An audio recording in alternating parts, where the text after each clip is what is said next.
Hello, Year 9, and welcome to the OCR Cambridge National Sports Science CNAT Taster Session. So, myself, Mr. Boylan, and Mr. Stokes, we're here to give you a brief kind of synopsis of what the course entails, little details about what you could be doing if you pick CNAT Sport in Year 10, and just to give you a little flavour of what the qualification is about. So, who's this qualification for? It's aimed at students who are wishing to develop their knowledge, understanding, and practical skills that can be used in exercise, physical activity, sport, and health sector. If you love sport and you don't really get the grades or the score at the end of year 9 to be able to take GCSE PE, sport is another option for you to take. It is an engaging qualification where you will use your learning in practical, real life situations and could lead to a career in the following sectors. So it will give you all the skills necessary if you wanted to be a PE teacher in the future, a sports coach, a sports nutritionist, sports physiotherapist, a personal trainer, you name it in a sporting sector. This qualification will help you get the skills needed for that. So, first of all, before we give you a little flavour of what the lessons entail and what the units are like, we just want to tell you how the course is structured. So, we must make it clear that this is a mixture of practical and theoretical learning. So, you will be taught in a classroom in a theory setting, taking down notes, long answered exam questions, extended writing, but we'll also go outside and conduct some practical assessments within a sports environment. We'll see how fit you are, etc., etc., and we'll go on to that in just a second. But there is the beauty about this course is there's a mixture between theory and practical. So it's made up of what we call 3 units over 2 years, and 2 of the 3 units are coursework units. So you will be assessed in class, where you have to submit some assignments to your teachers. Your teachers will mark it and give you some live feedback on how you need to improve. The other unit is the examined unit, which I'll go to in just a second. But the 2 coursework units, they're usually made up of about 4 assignments, which are assessed via written reports, presentations, and practicals. So there's a bit of a mixture there to try and keep students engaged and try and do a little bit different assessment. You'll have 2 80-minute lessons a week, which is aimed at getting the knowledge and the skills required, and then also giving you enough time to do the assignments within class. You will be set home learning to make sure you get the top grades. You might have to do an assignment in 2 or 3 weeks' time, which will set as homework. But this is all geared towards trying to get you the best grades.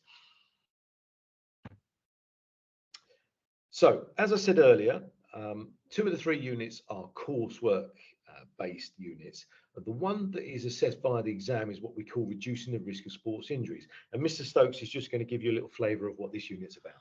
So you'll be learning about dealing with a range of common medical conditions.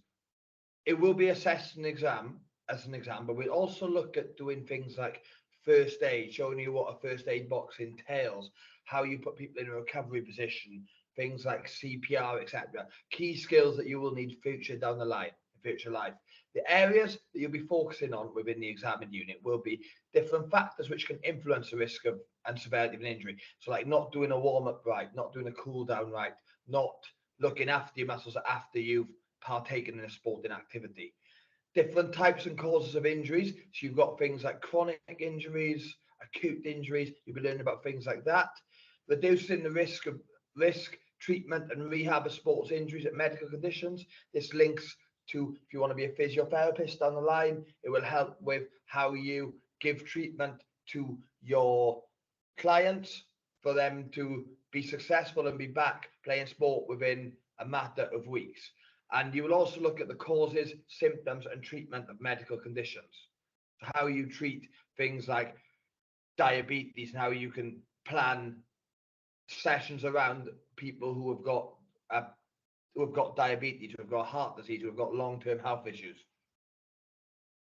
Fantastic. So yeah, that exam will be taken in, if we start learning it in September, it will be, the first exam will be taken in January, and you're allowed 2 attempts at the exam. So learn from September to January, you take the exam in January, and then you get another attempt again in May. So, you know, it's quite sports sciencey, hence the term sports science, CNAT sports science.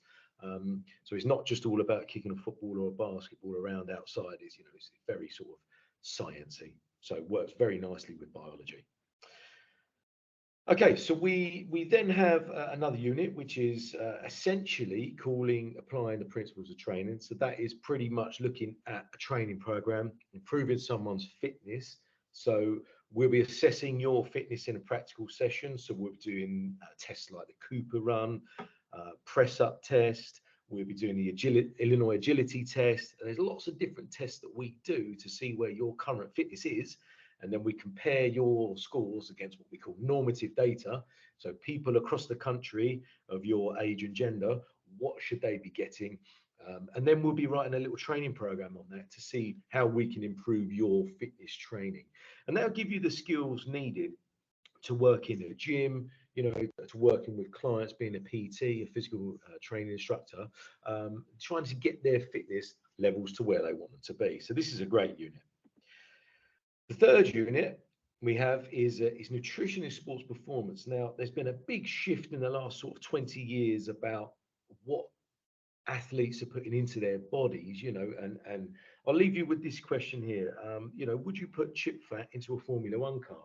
And lots of students we find who are really good sportsmen and women here at the academy, they're not fueling their bodies right with the right stuff. So how can they reach the top level if they haven't got an understanding of what nutrients need to be within the body? So what we'll do in this unit, we'll look at what makes, you know, the perfect diet for a sportsman or woman based on the sport that they partake in. So for example, a rugby player has different nutritional requirements to a marathon runner, for example. And we'll look at them in detail. You know, we look at things like anaerobic sports, aerobic sports, and strength-based sports. What are the nutritional requirements of each athlete? Because each one is different. Again, this is assessed with written reports and PowerPoints. It's really, really engaging. Our students love this assignment and this unit. So yeah, what we'll do now, we'll just give you a little example of the lessons, give you a flavour for what you'll be studying within the lesson. So here's a sample lesson from my nutrition unit this year. So what we would do here is we would look at an endurance athlete, what nutrition they would need after the event.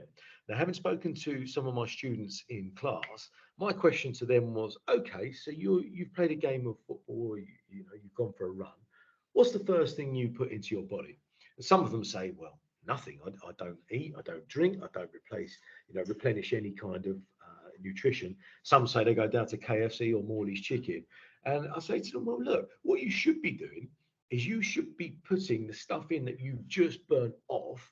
So in this example here, an endurance athlete needs to restore their glycogen levels and replace their muscle protein to try and build the muscle and the energy levels back, which will help them to recover and get back to their sport properly. So this here, I hope you'll agree, is really interesting and give you an insight into what is actually needed for each athlete.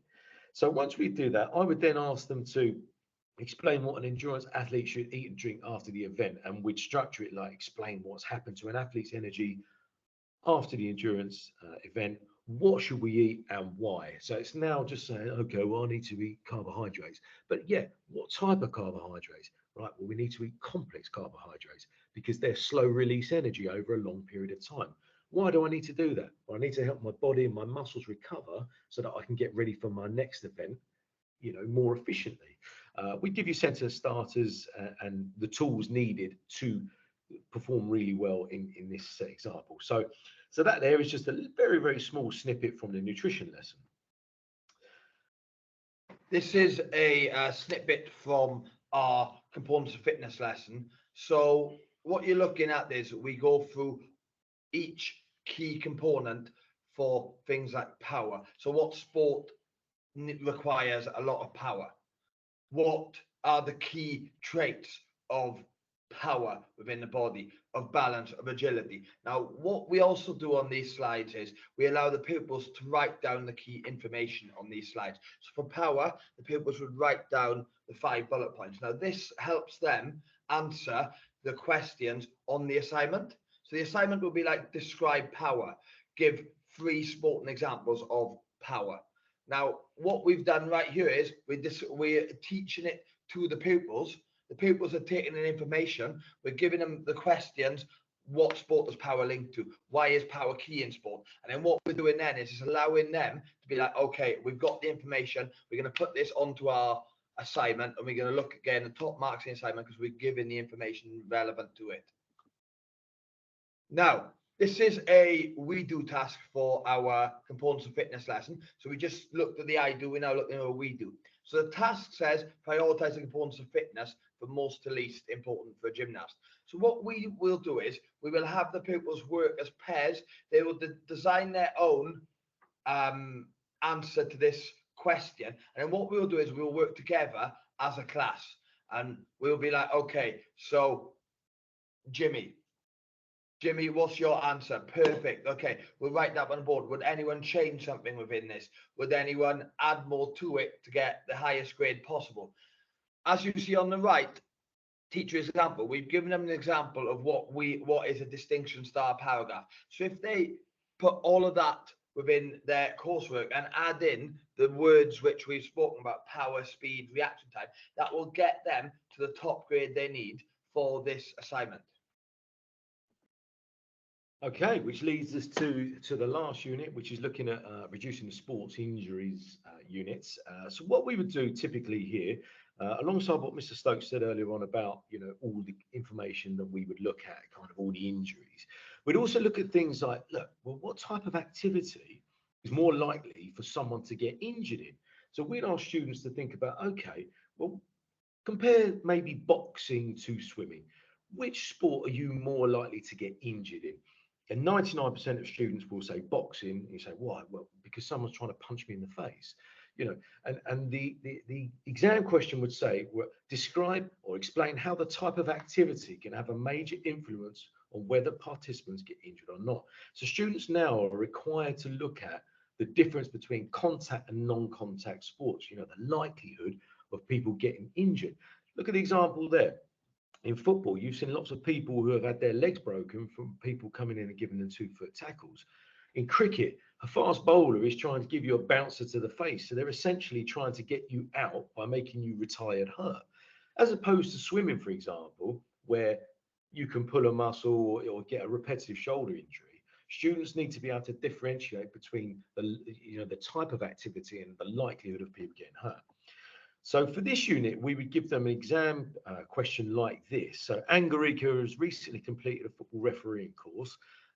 Explain the intrinsic factors she needs to be aware of before and during a football game to reduce injuries.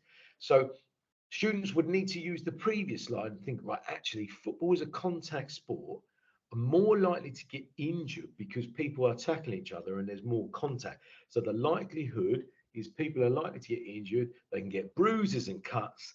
At this stage, it's called a bruise and a cut, but later on in the unit, it's called an abrasion and a contusion. So these are the sports sciencey kind of examples that students will need to look at and apply to do well in the exam.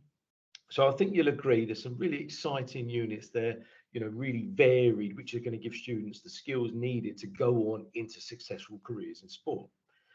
So we're just going to, before we conclude and we show you what our students think of the course, if you've got any questions, please do come and speak to the PE department. Doors always open, speak to any one of us. We love the course, we love the content, and we love speaking with students and trying to sell our subject. So yeah, doors always open. Please feel free to come and have a chat. So the last slide, just have a little look at what some of our students are going to say. Yeah, so on this slide, we got 2 of our current Year 11 students who are close to finishing the course. They've spoken as to why they've chosen sports science. So if you just listen to the clip.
Now, as you saw, this is the main questions we asked the 2 current Year 11 students. Now, we have a great Year 11 cohort. We have a great Year 10 cohort.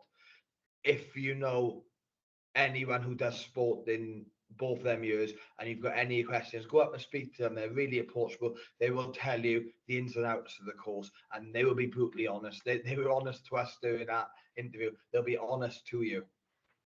Well, thanks for your time. I hope you found this informative and kind of helps you to decide whether to pick CNAT sport. We hope to see you obviously on it next year. Any questions, like we said, please come and ask. Have a lovely day. Take care. Bye-bye.